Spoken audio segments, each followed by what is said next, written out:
Gente, é com muita alegria que a gente vai começar hoje uma nova série de mensagens. Nós entramos hoje num período da quaresma, né? Talvez quando eu falo isso, alguns pensam assim, nossa, mas a gente pouco fala disso, né? Mas é um período litúrgico, né? Na nossa teologia cristã evangélica também muito importante. A quaresma lembra daquele período onde Jesus passou no deserto.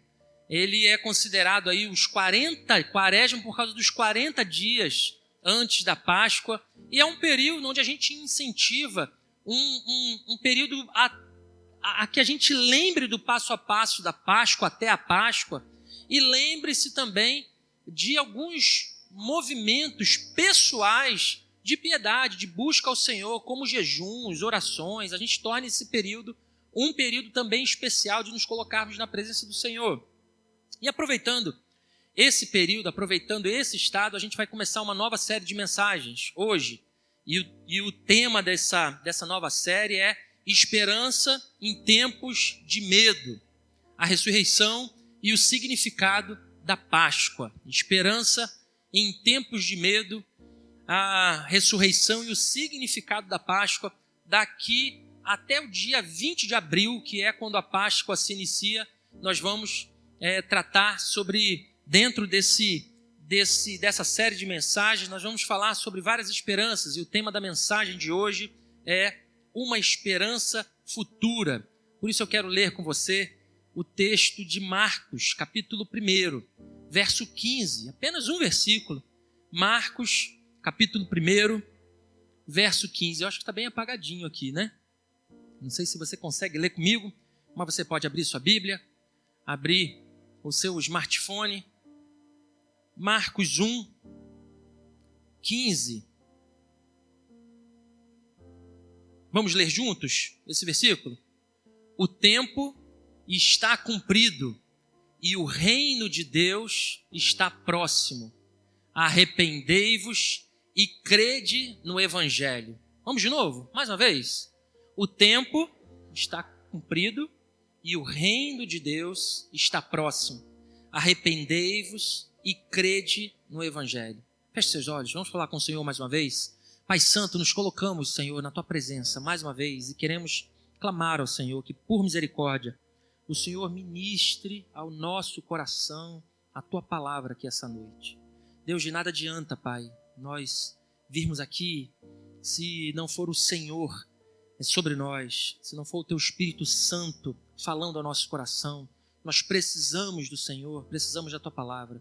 Deus, em nome de Jesus, que o Senhor tenha misericórdia da minha vida ao falar, que seja o Senhor falando através de mim, aí não que as minhas palavras, ó Deus, sejam apagadas, e que o Senhor, de uma forma viva, de uma forma eficaz, possa ministrar a palavra aqui essa noite.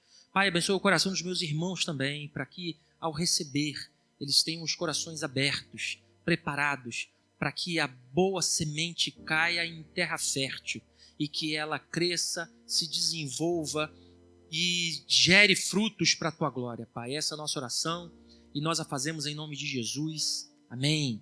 Amém. Muitos aqui podem pensar que os tempos que a gente vive hoje são melhores, né? Quando a gente para pensar de forma básica, certamente muitos dos irmãos aqui, já mais experientes, já mais vividos, eles falam assim, gente, hoje é muito mais tranquilo que tempos atrás, né? Antigamente eu tinha dificuldades muito maiores. Tinha dificuldade, por exemplo, quem cresceu na roça, né, fala assim, antigamente a gente não tinha luz direito, não tinha água direito, o acesso às coisas era mais difícil. E eles estão certos, porque eles estão baseados em fatos que a gente consegue facilmente perceber na nossa vida. Por exemplo, a expectativa da vida do ser humano como um todo no mundo aumentou. E aumentou por quê? Porque os remédios evoluíram, aumentou porque o acesso à saúde também melhorou, né? O acesso à saúde antigamente é bem mais dificultado. O acesso à alimentação mudou. a gente comparar um período breve da nossa história, né? Se a gente for olhar os anos 70, e a gente for olhar para hoje, obviamente a gente vê com muita tranquilidade que o acesso a alimentos, ele aumentou. Ainda essa semana eu estava vendo uma reportagem falando que a população de gado no Brasil, no ano passado, já alcançou mais de 12% do número de humanos. Então tem mais gado no Brasil do que humanos. E mais 12% é muito gado. Ou seja, isso mostra que existe uma fartura de carne por aí. Se ela está sendo exportada, que seja, mas é uma medida que concorda com isso que a gente está falando. Os recursos em geral, acessos a coisas, a questões que antes eram mais complicadas, elas de uma forma geral também melhoraram. E diante desse cenário, à primeira vista, pode parecer que esses avanços, eles aconteceram e a gente pode com tranquilidade concordar com isso, mas o fato é que quando a gente observa esse cenário com mais critério, quando a gente observa esse cenário de uma forma mais profunda, a gente vai notar que, ao mesmo tempo que esses avanços chegaram para nós continuamos vivendo grandes crises, inclusive, que não aconteciam naquele tempo. Por exemplo, a saúde mental da humanidade como um todo, ela nunca foi tão fragilizada. A gente nunca na história da humanidade viveu um período tão frágil da saúde mental. Os índices de ansiedade, depressão e suicídio aumentaram significativamente. O avanço tecnológico que trouxe para muitos o conforto, o acesso, mas também com ele trouxe um isolamento, trouxe uma superficialidade nas relações, nos relacionamentos. O acesso a recursos, que para muitos trouxe fartura, trouxe abundância, ele, apesar de ter trazido tudo isso, ele não foi capaz de eliminar a desigualdade. A gente, apesar de hoje fabricar muito mais alimento do que o planeta precisa, né?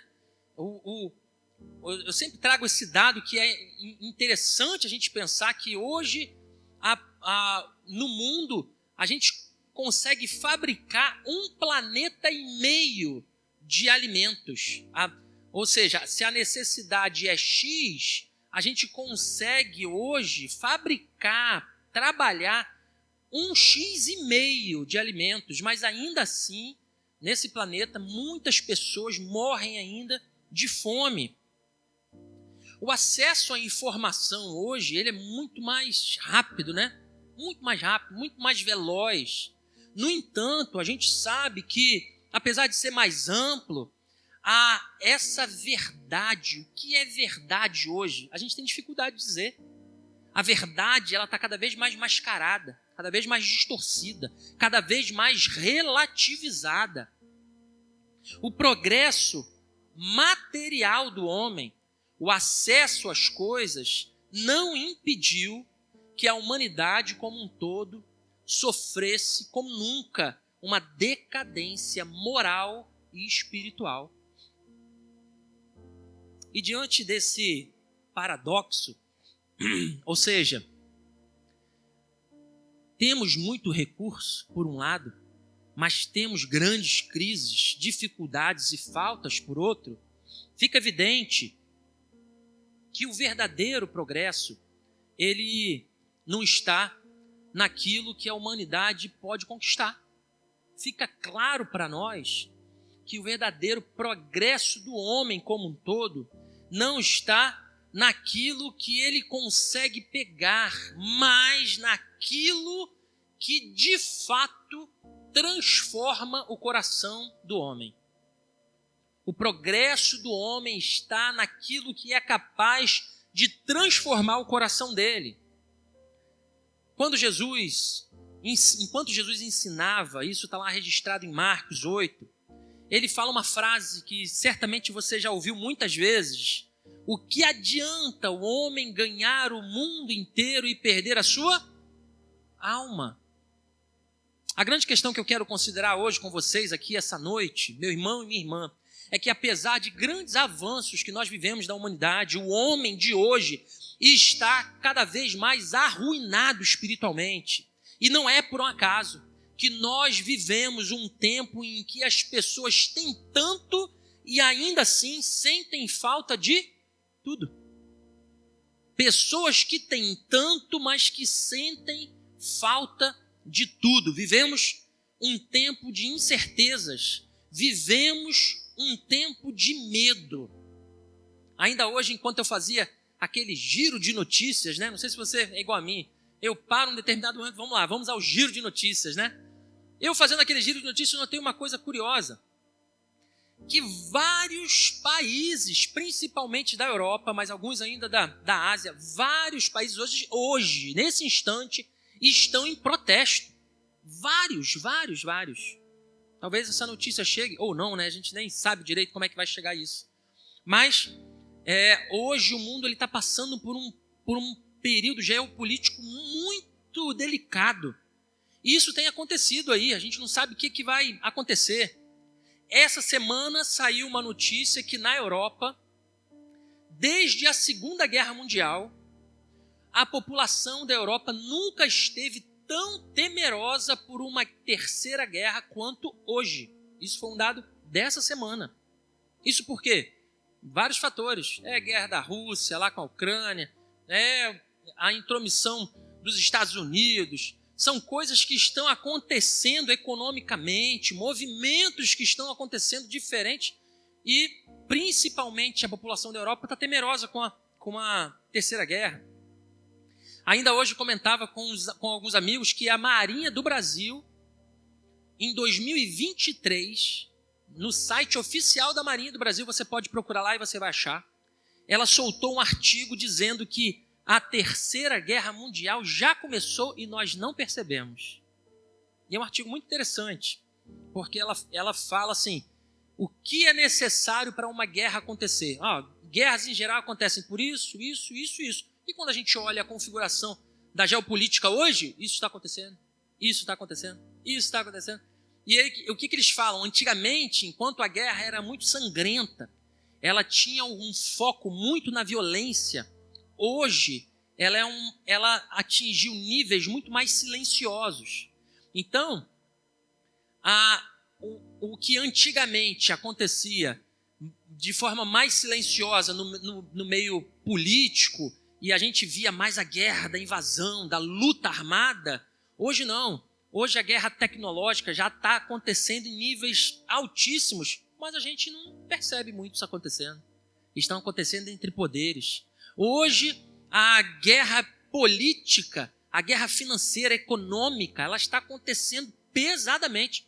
Mas a gente está aqui comprando nosso pãozinho todo dia e talvez por isso a gente não perceba tanto.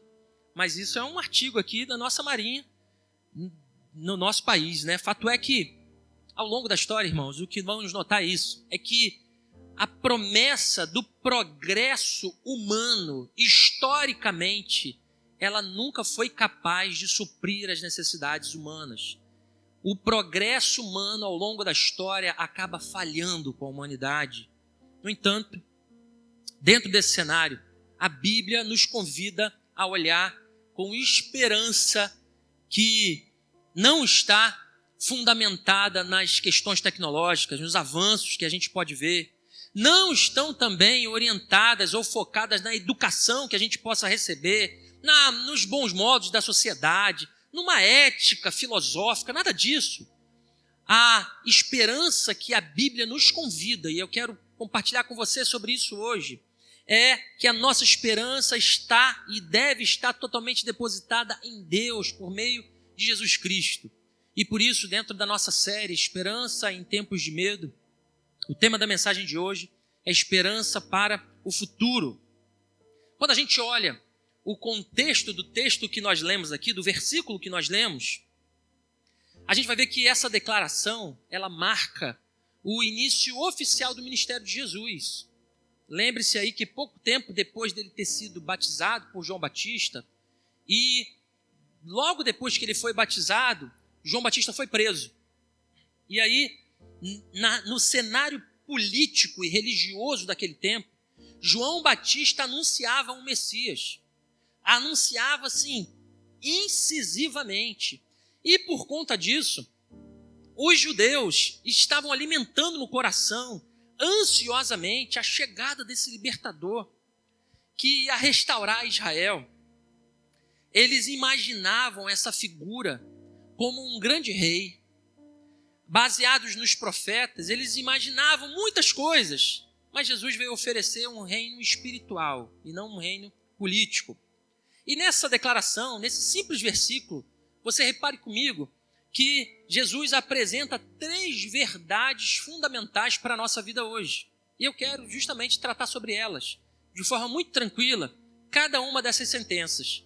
A primeira delas é: o tempo está se cumprindo. É a primeira frase do versículo de Marcos 1,15. O tempo está se cumprindo. É comum que a gente, na nossa conversa no dia a dia, né, quando acontece alguma notícia, a gente logo lembra disso, né? Vem o start do Apocalipse na nossa cabeça, né? Ainda essa semana a gente leu: chegou o Mpox no Brasil. Se você não sabe o que é Mpox, vai lá, depois procura que você vai ver. Já é uma outra doença nova que surgiu, principalmente nos alguns países africanos, e essa semana apareceu no jornal, né? Apareceu o primeiro caso oficial de Mpox no Brasil. Você, para com isso, o Apocalipse, é o fim dos tempos, né? E a gente já começa. Fato é que Jesus inicia a pregação dele, anunciando que o tempo estabelecido por Deus, ele estava se cumprindo. As coisas já estão acontecendo. Foi inaugurado o tempo do Senhor. É isso que ele está anunciando. Durante séculos, antes disso acontecer, os profetas, irmãos, eles anunciavam a vinda do Messias. A gente, quando lê o Antigo Testamento, a gente vê esse anúncio em vários escritos, principalmente dos profetas. Mas a gente vê também nos Salmos, a gente vê em um monte de parte. Toda a Bíblia, todo o Antigo Testamento já aponta para Jesus.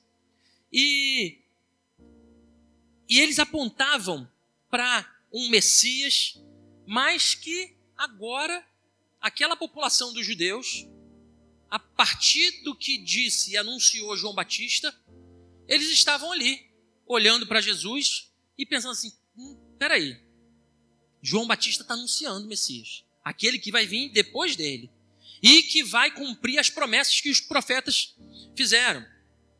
E eu fico imaginando essa cena, né? Eles olhando para Jesus e se indagando e procurando na literatura, né? Vendo o que casava, o que não casava, né? Fato é, meus irmãos, que nesse cenário Deus nos mostra que Ele tem um plano soberano para toda a humanidade. Quando a gente chega na era de Jesus, a gente está falando de profetas de 800, 600, 700 anos atrás, que falavam a respeito do Messias que viria. E nessa jornada por si só, a gente vê uma coisa: que Deus vai regendo a história. Só que o povo de Israel aguardava ansiosamente o cumprimento dessas profecias, aguardava essas promessas divinas, mas notavam que em Jesus tinha algo diferente. Eles notavam que em Jesus esse tempo provavelmente tinha chegado. Ele estava sendo inaugurado.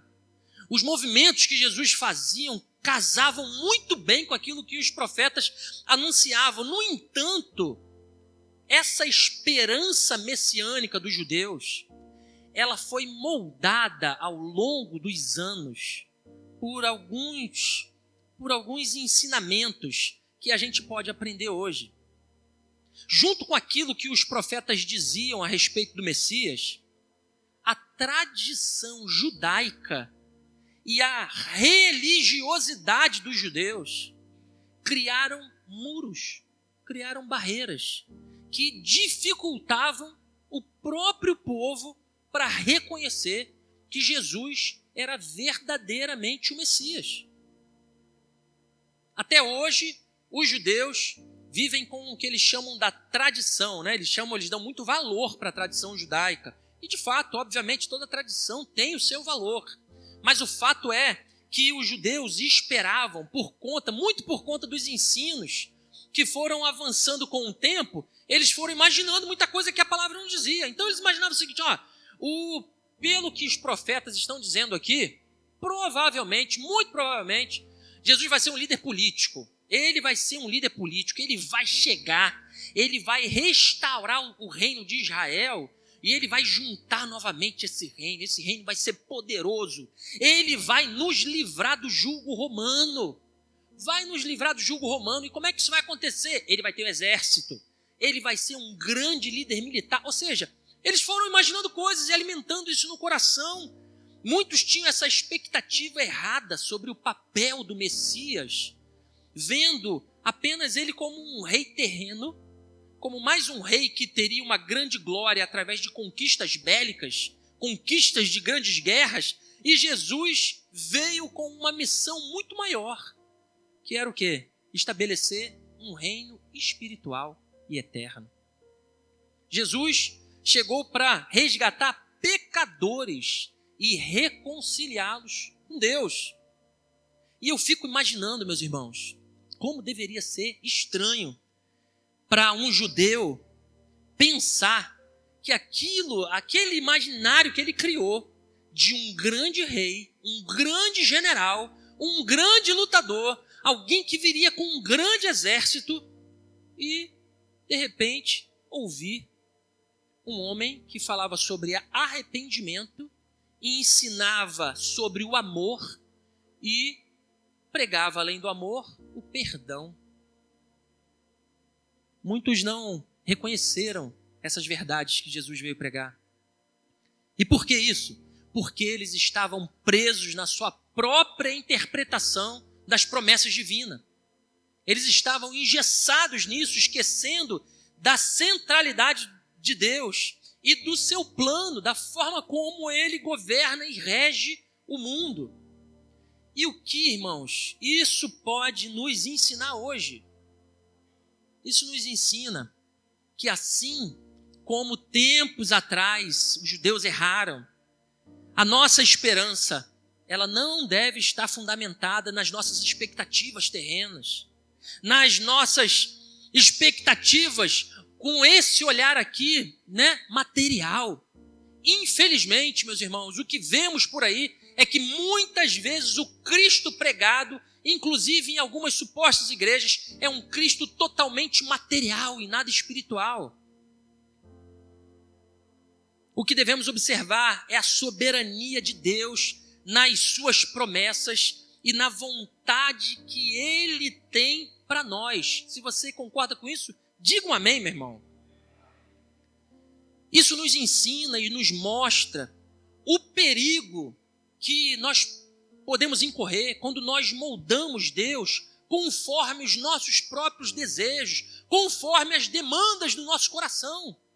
Assim como os judeus aguardavam o Messias e eles passaram a aguardar um Messias com as suas próprias expectativas, nós também corremos o risco de buscar um Deus que atende às nossas expectativas, que cumpre as nossas demandas, as nossas vontades, e em vez de nos submetermos a Ele, nós imaginamos que a vontade dEle, que é perfeita e boa, agradável, vai ser sempre boa e agradável para mim. Quando nós olhamos esse cenário, nós podemos aprender ainda que o reino de Deus é muito maior do que qualquer solução política. Muito maior, meu irmão, muito maior do que qualquer avanço tecnológico, muito maior do que qualquer realização pessoal. O governo humano é falho e nós temos provas para dizer isso, mas Cristo é o verdadeiro rei que governa com justiça e com graça. Aprendemos também nesse cenário que nós precisamos reconhecer Jesus como Ele realmente é e não como nós gostaríamos que Ele fosse. Aprendemos que precisamos viver uma vida com esperança, mas não uma esperança que está presa nesse mundo, não uma esperança que está firmada na materialidade, mas sim na eternidade. Nós aprendemos que o reino de Deus, através da palavra do Senhor, ele já está presente no nosso meio, mas ele será plenamente revelado na volta de Jesus.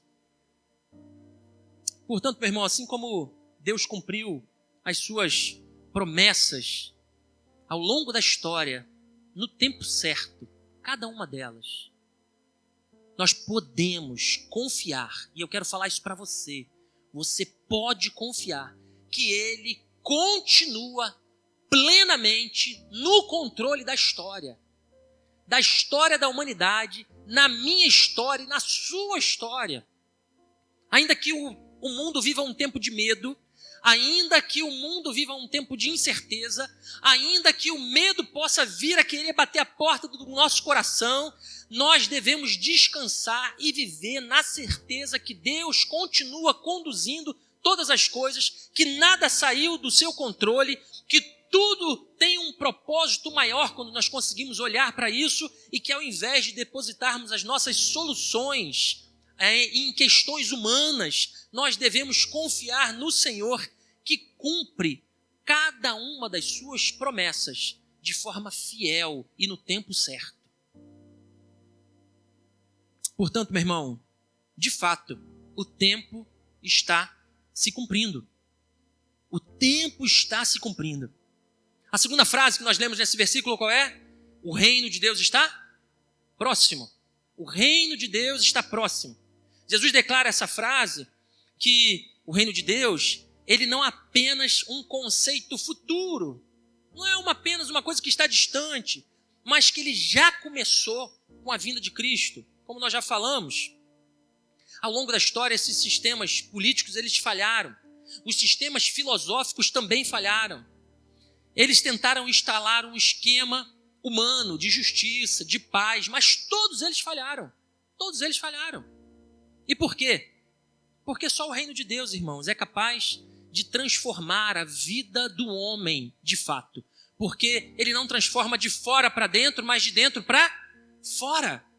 E somente quando nós conhecemos uma transformação que transforma de dentro para fora, a gente vai entender de fato o que é redenção. Meu irmão, minha irmã, os sinais da desesperança que nós vemos no mundo como um todo, quando a gente olha o nosso cenário mundial, só reforça no nosso coração que toda esperança nesse mundo é ilusória, é fugaz. Toda esperança que a gente deposita nesse mundo, ela se esvai, irmãos. Se você tem depositado aí confiança no seu candidato, meu amigo, em nome de Jesus, entenda que a nossa esperança deve estar no Senhor. Os nossos olhos devem estar na eternidade. O reino de Deus é diferente porque esse reino não cumpre mandato, é um reino eterno. E ele é fundamentado na soberania desse Deus que continua executando a história que ele escreveu. E sobre essa perspectiva do reino é que nós fomos chamados a viver. Com um olhar nessa perspectiva, nós somos chamados a caminhar com esperança. E viver sobre essa perspectiva deve orientar a nossa vida, independente das circunstâncias que a gente vive. Quando Paulo escreve aos Romanos, ele fala uma frase que tem tudo a ver com essa forma de entender a vida, de olhar para a vida não para a perspectiva dos mandatos, dos poderes, dos reinos que vêm e que vão, mas olhar com a perspectiva da eternidade, com a perspectiva do alto. Ele diz, quer pois vivamos ou morramos, somos do Senhor.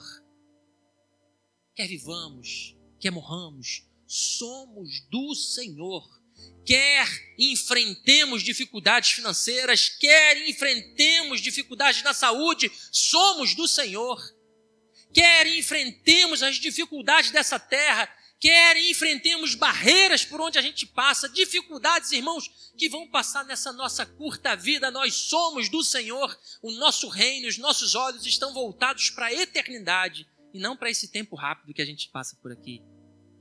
Portanto, meu irmão, viver com a certeza que o reino de Deus está próximo, ela precisa mudar o nosso coração.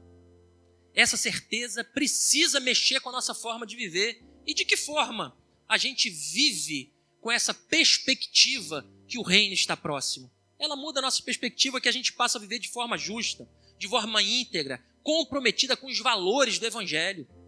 Isso é resultado automático, não é troca com Deus não, irmãos.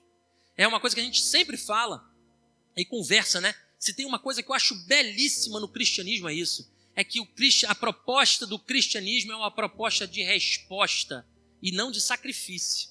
É uma proposta de resposta. Eu sou salvo por meio da graça. E por isso eu faço isso. E por isso eu sirvo meu próximo. E por isso eu amo meu próximo. E por isso eu sou um bom filho, um bom pai, um bom empregado.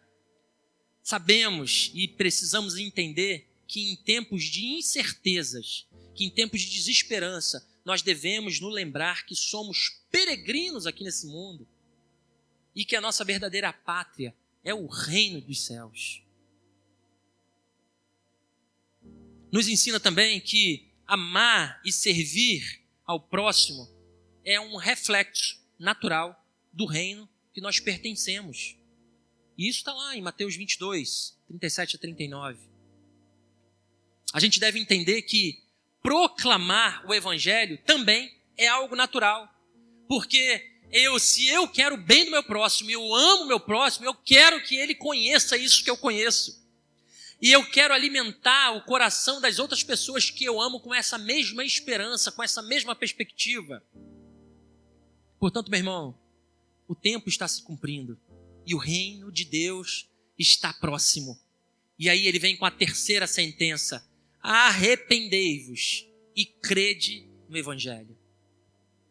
O tempo está se cumprindo, o reino de Deus está próximo. Arrependei-vos e crede no Evangelho. A resposta ao chamado de Jesus, preste atenção nisso, é arrependimento e fé. É arrependimento e fé. A resposta que nós podemos dar é arrependimento e fé. E arrependimento, meus irmãos, significa mudar de direção, significa abandonar o pecado, significa nos voltarmos para Deus. Arrependimento significa abandonar velhas práticas. E talvez, quando eu falo isso, é bem provável que você identifique que esteja faltando isso na sua vida hoje. Se arrepender e voltar. Se arrepender e voltar. Mas repare que a frase final, ela liga os dois verbos, arrepender ao crer, não é isso? Essa frase final, ela liga os dois, coloca os dois juntinhos ali.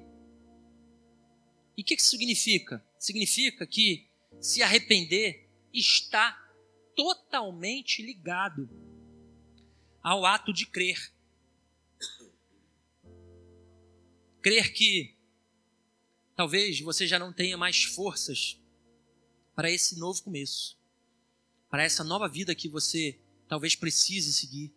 Crer que você, por si só, não tem essa força, mas Deus tem toda a força necessária para te ajudar nessa nova caminhada, nesse recomeço, nessa nova jornada que você se dispõe a seguir com Ele. Crer que a graça de Deus é suficiente para restaurar a sua vida, a sua dignidade, a sua esperança. Não é a aceitação dos outros, não é a situação reconfigurada, nada disso. O que você precisa é única e exclusivamente da graça de Deus. Crer que Deus perdoa todo aquele que se volta para Ele com um coração sincero. Que independente do pecado que você esteja vivendo ou viveu, da culpa que talvez alimente teu coração, todo aquele que se volta sinceramente para o Senhor tem o seu pecado perdoado. É isso que diz lá em 1 João 1,9, o texto extremamente conhecido: se confessarmos os nossos pecados, Ele é fiel e justo para nos perdoar os pecados e nos purificar de toda injustiça. Aprendemos também que crer que o Evangelho é crer no poder de Deus para transformar e para salvar. É isso que diz lá em Romanos 1,16. Crer que independente do seu passado, independente talvez até do seu presente, Deus tem um futuro e uma nova esperança para você. É isso que diz lá em Jeremias 29:11. Crer que Cristo é suficiente, que nele nós encontramos a vida, que nele nós encontramos a redenção que de fato nós precisamos, a paz verdadeira que o seu coração de fato precisa, ela somente será encontrada em Jesus. Isso você pode ler em Colossenses 2, no verso 10.